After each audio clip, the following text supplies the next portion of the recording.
How mercury causes brain neuron degeneration. Mercury has long been known to be a potent neurotoxic substance, whether it is inhaled or consumed in the diet as a food contaminant. Over the past 15 years, medical research laboratories have established that dental amalgam tooth fillings are a major contributor to mercury body burden. In 1997, a team of research scientists demonstrated that mercury vapor inhalation by animals produced a molecular lesion in brain protein metabolism, which was similar to a lesion seen in 80% of Alzheimer's diseased brains. Recently completed experiments by scientists at the University of Calgary's Faculty of Medicine now reveal, with direct visual evidence from brain neuron tissue cultures, how mercury ions actually alter the cell membrane structure of developing neurons. To better understand mercury's effect on the brain, let us first illustrate what brain neurons look like and how they grow. In this animation, we see 3 brain neurons growing in a tissue culture, each with a central cell body and numerous neurite processes. At the end of each neurite is a growth cone where structural proteins are assembled to form the cell membrane.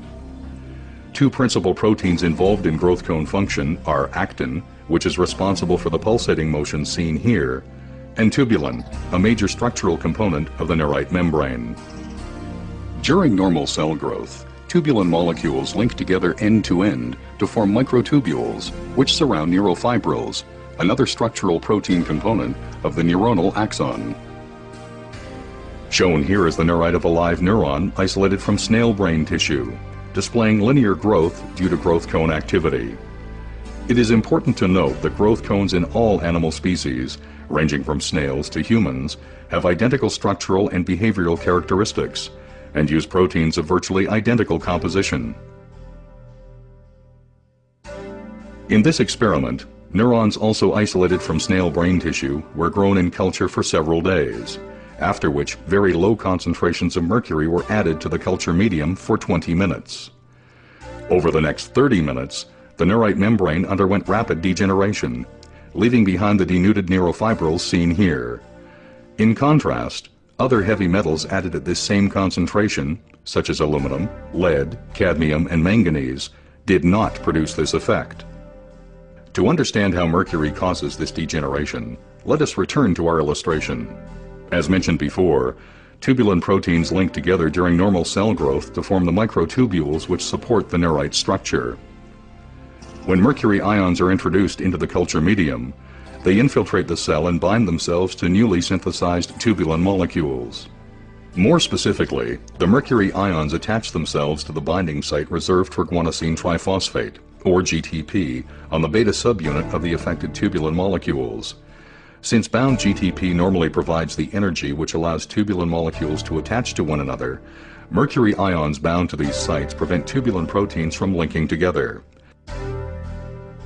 Consequently, the neurite's microtubules begin to disassemble into free tubulin molecules, leaving the neurite stripped of its supporting structure. Ultimately, both the developing neurite and its growth cone collapse, and some denuded neurofibrils form aggregates or tangles, as depicted here.